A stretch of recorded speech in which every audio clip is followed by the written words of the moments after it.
Hello, April 7th, episode 97 of Three Things with Ian. It is sunny out there, but I'm wearing a hat and flannel because it's still in the 30s and it's getting to be mid-April. Come on, guys. Anyway, on today's episode, we will do this or that. We will talk about smart shoes and the end of globalization, question mark. We will discuss. So let's dive in. I have two interesting facts to start us up with. UConn women's basketball team are your 2025 national champions. Between the men and women, both are very good. They have, in the last 30 years, racked up 18 championships. So we think of dynasty, we think of a 5 to 6 to 8 years time period. The UConn men's and women's team have literally won more than half of the 30 championships that have been held. That is outstanding. They are beating a coin flip on a championship against all the 358,000 Division I schools. Just fantastic. And Nikola Jokic, I talk a lot about him. Look at this stat line. 61 points, 11 rebounds, 10 assists, 140, 139 double overtime, loss to Minnesota. Dude scores, and he passes, and he rebounds, and he blocks shots. Say no more. All right, let's get into the first topic, smart shoes. Would you subscribe to your shoes? Question mark.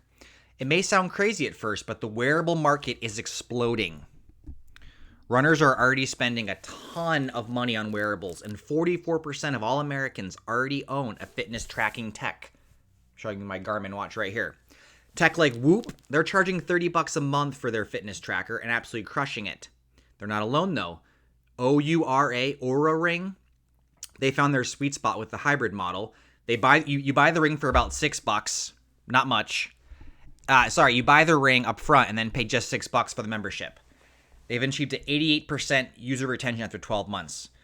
That is fantastic. So there's a new company called Avelo who's trying to have a subscription service where you would pay to subscribe to your shoes and get the data from that. This has Fitbit scratching their head. Remember poor old Fitbit? They were the biggest name in steps and tracking. They went the way of the dodo bird. They were great at getting people to buy their products, but no one was willing to subscribe, and they struggled to get people to pay that $10 a month. So, not all products should come with a subscription. Like the smart fridge movement. That's probably something we don't need a smart version of. So anyway, what's interesting about this company is they're matching up the fact that runners spend a lot of money on tech and gear and subscription services and metrics and big data and your cadence and your foot turnover pace and your max. All people are obsessed with big data. Nike has already launched a product like this back in 2019, but never really gained traction. This Avelo, A-V-E-L-O, they're a smart running shoe, and apparently they're packed with sensors that measure your impact and form to prevent injuries. That's also a huge thing. As a runner who's always banged up, if my shoes could tell me that the way that I'm pronating or underpronating or overpronating would lead to injuries, that's valuable data. So the problem is people have subscription fatigue, though.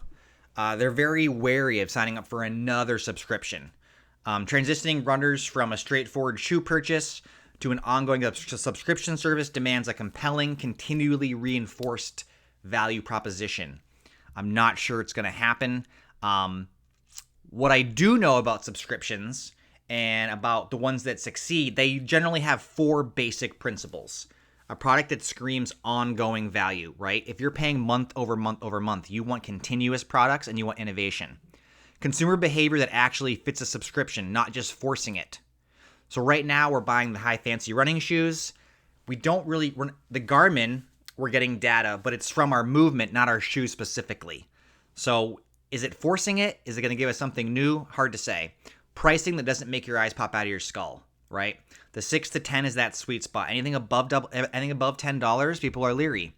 And then extra value that makes sense beyond just the physical product.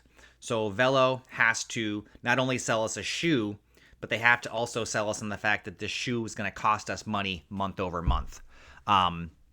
Obviously, all the Tonal and the Peloton, the big business on just basically movement and fitness and sports and just working out, metrics improvements, health outcomes. We can't live without that, it seems like. So for shoes to enter this domain, though, Avelo must clearly communicate and continuously reinforce their value beyond the initial novelty. So we will see what happens. Obviously, they need to make a good shoe, and they need to have data, and it has to be married and has to work together continuously for a very reasonable rate. So, what do you think? That's the pitch. Would you subscribe to your shoes? Let me know. And then the quote of the day: just because you can make something smart doesn't mean you should.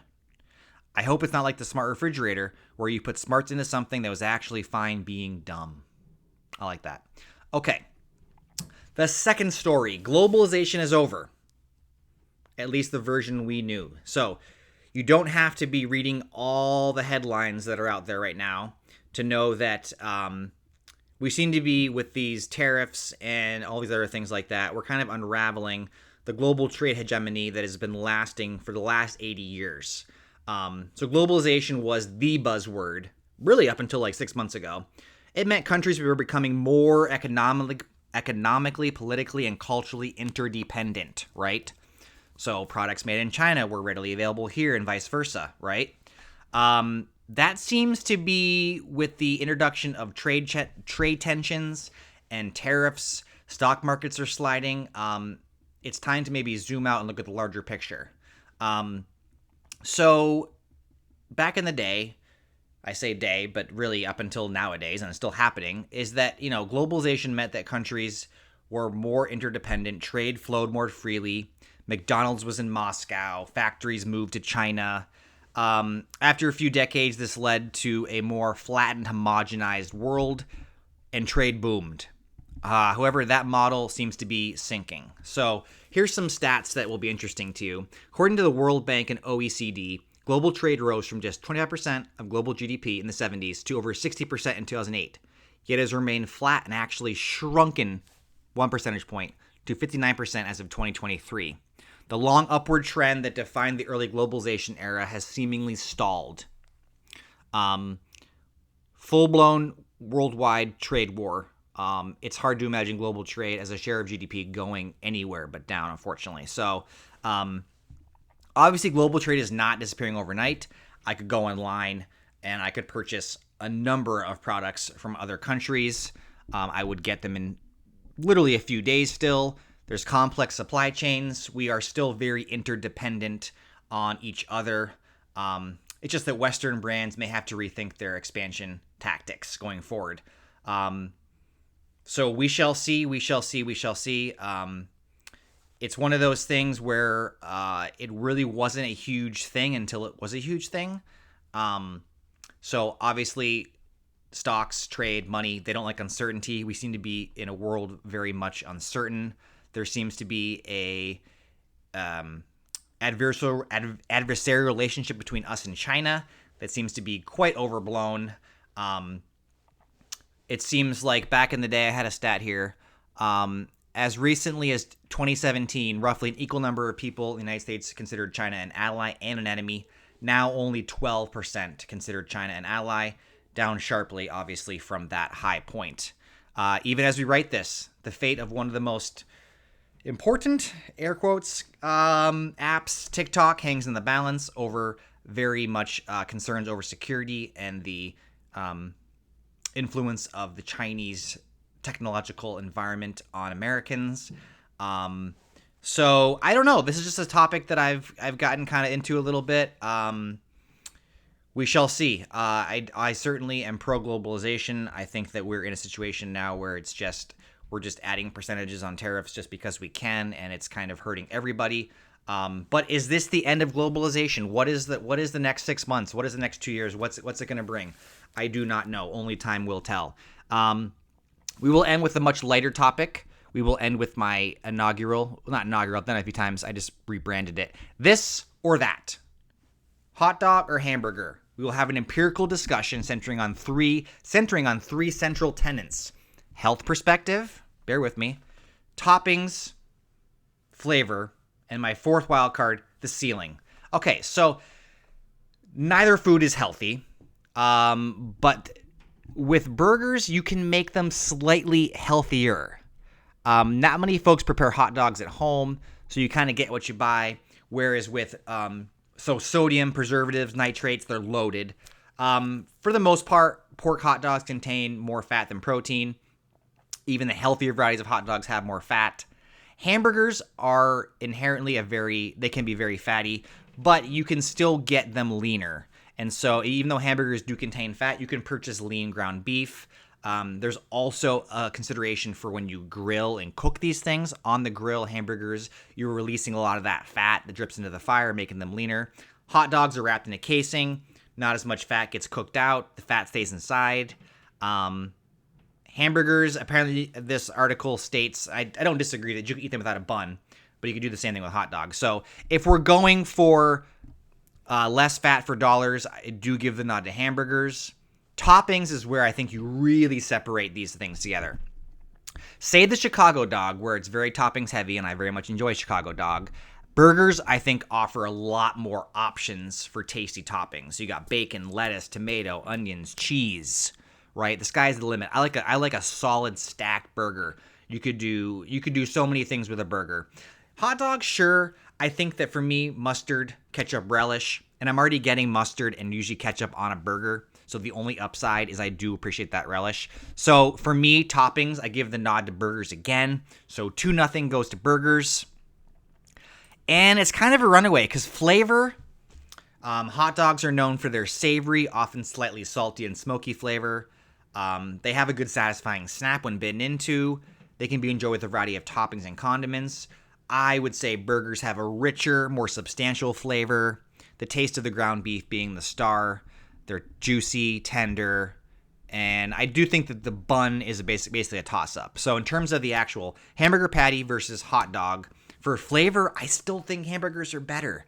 I do think that a good quality hot dog, a Nathan's, Hebrew National, I do think there's a good crisp bite and there's that smokiness, and I do enjoy them. But I think I have to go with hamburger again here. So hamburger has already won it. But I think the ceiling is where I really differentiate a lot. If I said I'm going to get you the world's tastiest cheeseburger versus the world's tastiest hot dog, right? Who has the higher ceiling, right? That bite for bite, the decadence, the richness. What are you going to go for? If you're offered one of the two options, a world-class hamburger or a world-class hot dog, I'm going to go with the hamburger. So my inaugural this or that hot dog hamburger, I'm going hamburger. Love both. But I'm going with the burger, the burger. So, I've talked a lot. I've given you a lot to mull over, to taste on. We talked globalization. We talked burgers and hot dogs. And we talked wearable technology. Holy smokes, what an episode. So, love to hear your feedback. Would you subscribe to your shoe? What's your overall take on consumables and wearables and data? Does it help you at all? Are you a better runner when you know how fast your cadence is or how many steps you have per minute? Or your VO2 max? And then globalization. What's going on here? Are we doomed to the doom and gloom of the 1970s, pre-Cold War? Or maybe are we just going to pump the brakes here and cool down for a second here? I don't know what's going to happen. We need key partners. We need to trade with everybody else. We just got to get out of our own heads, I think, sometimes. And then hot dog, hamburger. What's your go-to? You're at a picnic. Someone offers you one of the two. And without even thinking, what are you going for? I'd love to hear it. This has been 3 Things with Ian. Like, subscribe, and I will see you guys tomorrow.